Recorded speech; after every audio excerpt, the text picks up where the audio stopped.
আমরা ক্ষিপ্ত হইলে সরকারের তেলের মধ্যে চুবাই দেবো। ভোট দিয়ে পাশ করেছি এর জন্য যে মানুষের এই ভোগান্তি হইব, কাজ করতে পারবো না, ছেলে মানুষগুলো বসে থাকবো। এইভাবে যদি দেশের ভোগান্তি হয়, আমি একজন অসুস্থ মানুষ, আমার পা ভাঙা নিয়ে আমার এখানে আসছে, সিরিয়াল দিতে হচ্ছে ভোট 6টার সময়। এটা কি সম্ভব? দিন দিন এরকম সম্ভব? তেলের দামও বাড়াইছে, তেলের এরকম সিন্ডিকেট করতেছে, এটা কোনো মানে হয় না। একটা কিছু করুক, তেল তো নাকি বারবার বলে যে পর্যাপ্ত আছে, তেল থাকলে নাকি খাওয়ার জন্য রেখে দিছে, না এদের বাড়িতে নিয়ে যাবে, সেগুলো কন্টিনিউ করে ফেলাক। এখন এই যে 12টা থেকে কেন দিব, সবসময় আগের মতন করে দিই, এটা কেন করবে? এই যে মানুষগুলো, এই যে পুরুষ মানুষগুলো, বিশেষ করে আমরা নয় মহিলারা গৃহিণী না বুঝলে এই সরকারি অবস্থা আওয়ামী লীগের চেয়েও খারাপ হবে বলে মন্তব্য করেন তারা। রাজনীতিতে শেষ কথা বলে কিছু নেই। এই প্রবাদটি কি আবার সত্যি হতে চলেছে? যখন জাতীয় সংসদে আইন পাশ করে আওয়ামী লীগকে সন্ত্রাসী সংগঠন হিসাবে নিষিদ্ধ করা হলো, ঠিক তখনই ভারতের দিল্লি থেকে শেখ হাসিনার এক বিস্ফোরক দাবি ওলটপালট করে দিচ্ছে সব সমীকরণ। শেখ হাসিনা বলছেন আওয়ামী লীগের ভোটেই বিএনপি সরকার গঠন করেছে।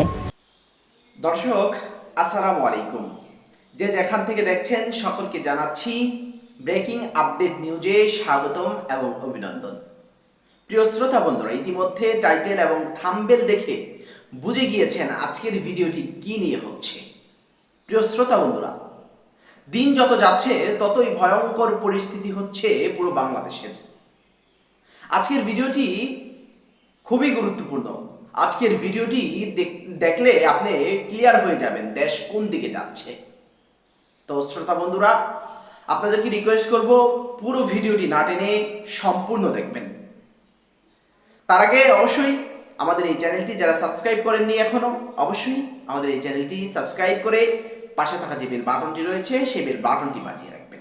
আমরা দেশের সকল আপডেট, সকল আলোচিত সমালোচিত সংবাদগুলি এই চ্যানেলে আপলোড করি।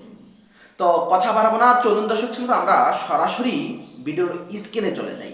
আমরা নানা আলোচিত সংবাদগুলো ভিডিওর স্ক্রিনে চলুন আমরা দেখে আসি। চলুন সরাসরি ভিডিওর স্ক্রিনে চলে যাই। নয়তোবা আমরা ক্ষিপ্ত হইলে সরকারের তেলের মধ্যে চুবাই দেবো। ভোট দিয়ে পাশ করেছি এর জন্য যে মানুষের এই ভোগান্তি হইব, কাজ করতে পারবো না, ছেলে মানুষগুলো বসে থাকবো। এইভাবে যদি দেশের ভোগান্তি হয়, আমি একজন অসুস্থ মানুষ, আমার পা ভাঙা নিয়ে আমার এখানে আসছে, সিরিয়াল দিতে হচ্ছে ভোট 6টার সময়। এটা কি সম্ভব? দিন দিন এরকম সম্ভব? তেলের দামও বাড়াইছে, তেলের এরকম সিন্ডিকেট করতেছে, এটা কোনো মানে হয় না। একটা কিছু করুক, তেল তো নাকি বারবার বলে যে পর্যাপ্ত আছে, তেল থাকলে নাকি খাওয়ার জন্য রেখে দিছে, না এদের বাড়িতে নিয়ে যাবে, সেগুলো কন্টিনিউ করে ফেলাক। এখন এই যে 12টা থেকে কেন দিব, সবসময় আগের মতন করে দিই, এটা কেন করবে? এই যে মানুষগুলো, এই যে পুরুষ মানুষগুলো, বিশেষ করে আমরা নয় মহিলারা গৃহিণী, এই পুরুষগুলো কাজে পুরুষ না, আর 1 ঘন্টা বসে থাকলে 1000 টাকা করে যদি লস হয়, এক একটা পুরুষ 5 ঘন্টা করে বসে থাকে, এই সরকার কি দিব? এই লস দিব সরকার? হ্যাঁ, সরকার কি এই লসটা দিব? সেটা সরকারকে জিজ্ঞেস করেন। ভোট দিয়ে পাশ করেছি এর জন্য যে মানুষের এই ভোগান্তি হইব, কাজ করতে পারবো না, ছেলে মানুষগুলো বসে থাকবো, আমাদের সংসার নেই, আমাদের কাজ না করলে আমাদের ঘরে ভাত আসবো না, তেলের আশায় বসে থাকতে কাজে যেতে পারে না, এটা কোনো কথা হয়েছে না? তা তো কোনো সুযোগ নাই যে মহিলাদের জন্য একটা সাইড দিচ্ছি যে ওইখানে মহিলারা যাবে, সেটাও তো করতেছে না। পুরুষদের সাথে মহিলারাও সিরিয়াল ধরে ধাক্কায় নিতে হইতেছে। আপনি কি বাম কর্তৃপক্ষের সাথে কথা বলেছেন? না, আমি বলি নাই, কারণ দেয় না, বইলা লাভ আসছে, দেয় তো না। সিস্টেম থাকলে না হয় আমি বলতাম, সবার বেলায় তো একই রুলস করতেছে না। তো যদি এরা লেখাও দিতে যে মহিলারা বা অসুস্থ যারা আছে তারা এক সাইডটা নিব, তাও তো হয়তো। পুরুষ হোক বা সে মহিলা হোক, অসুস্থ একটা মানুষ থাকতেই পারে, সমস্যা থাকতেই পারে, তারও কিন্তু আইসা ভোট 6টায়। এই যে মানুষগুলা কিন্তু এখন আসে নাই, এরা 5টায় 4টায় আসছে ঘুম ভাঙা, এত আরামের ঘুম ভাঙা কাজে যাইতে হবে, সংসার চালাইতে হবে, এই জন্য আইসা বসে। তাহলে এটার কি কোনো প্রতিকার হইব না? তেলের দামও বাড়াইছে, তেলে বারবার বলতেছে তেল আসতেছে প্রতিদিন, তেল গিলা কই যাচ্ছে? আমার চাওয়া এই ভোগান্তি বন্ধ করুক খুব তাড়াতাড়ি, এটা সহ্য হচ্ছে না। নয়তোবা আমরা ক্ষিপ্ত হইলে সরকারের তেলের মধ্যে চুবাই দেবো। রাজনীতিতে শেষ কথা বলে কিছু নেই। এই প্রবাদটি কি আবার সত্যি হতে চলেছে? যখন জাতীয় সংসদে আইন পাশ করে আওয়ামী লীগকে সন্ত্রাসী সংগঠন হিসাবে নিষিদ্ধ করা হলো, ঠিক তখনই ভারতের দিল্লি থেকে শেখ হাসিনার এক বিস্ফোরক দাবি ওলটপালট করে দিচ্ছে সব সমীকরণ। শেখ হাসিনা বলছেন আওয়ামী লীগের ভোটেই বিএনপি সরকার গঠন করেছে। হ্যাঁ, বিএনপির কিছু কিছু এলাকায় তারা আওয়ামী লীগের কাছে ক্ষমা চেয়েছে, তাদের কাছে ভোট ভিক্ষা চেয়েছে। আমাকে যখন বলেছে আমরা ঠিক আছে দাও, সেখানেও কিন্তু ওই ফ্যাসিস্টের ভোটই লেগেছে ক্ষমতায় যেতে, এটা তারিখ জেগে মনে রাখতে হবে। কিন্তু কেন এই সময়ে এই তথ্য ফাঁস করলেন তিনি? তারেক রহমানের বিরুদ্ধে কোন অস্ত্র হাতে রেখেছেন শেখ হাসিনা? এটি কি বিএনপির ওপর পাল্টা চাপ সৃষ্টির কোনো পরিকল্পনা?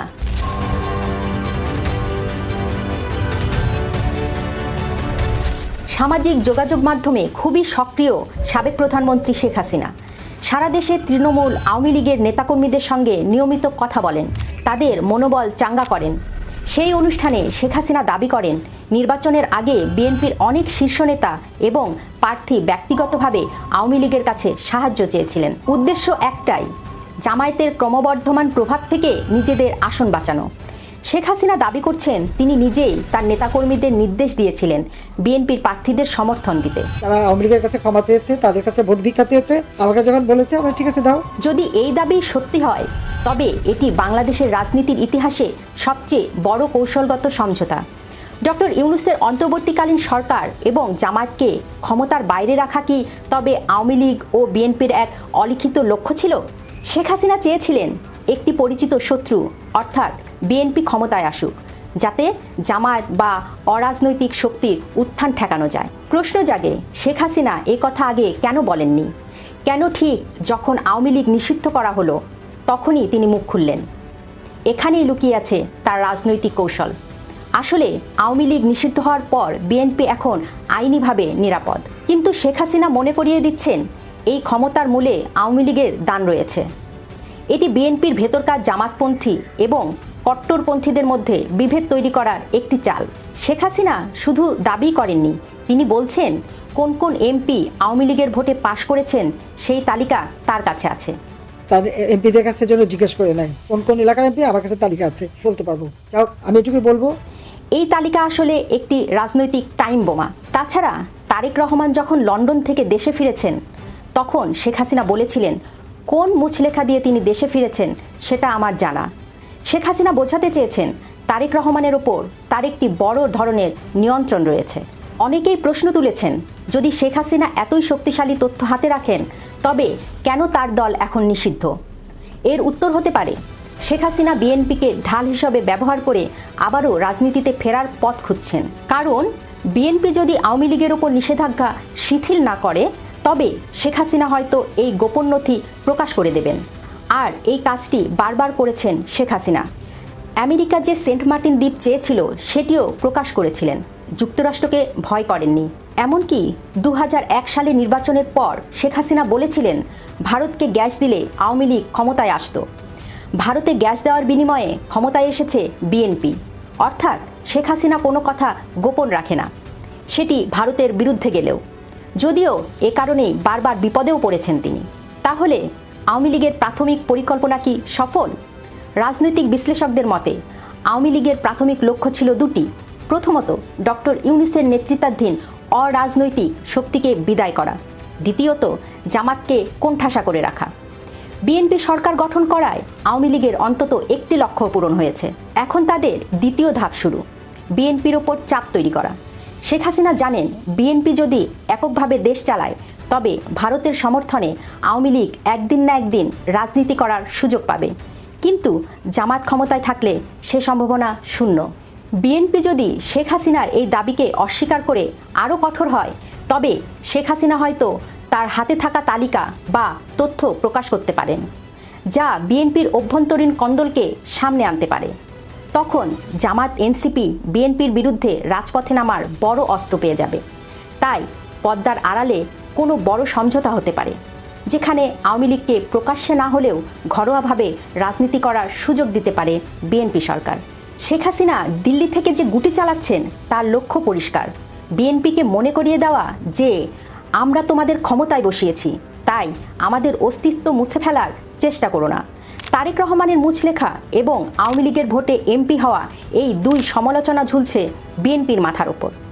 প্রধানমন্ত্রী তারেক রহমান কি পারবেন আওয়ামী লীগের ভোটের সরকার গঠন এবং মুচলেখার অপবাদ থেকে দলকে বের করে আনতে?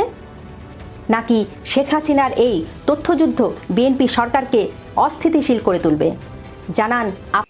দর্শক, এতক্ষণ ভিডিওর স্ক্রিনে আপনারা কিছু আগুন জ্বালানো, কিছু আলোচিত সমালোচিত ফুটেজ আপনারা ভিডিওর স্ক্রিনে দেখতে পারলেন। কেমন পরিস্থিতি হচ্ছে দেশে তা অবশ্যই আমাদের চ্যানেলে ভিডিওগুলো দেখিয়ে আপনারা বুঝতে পারেন।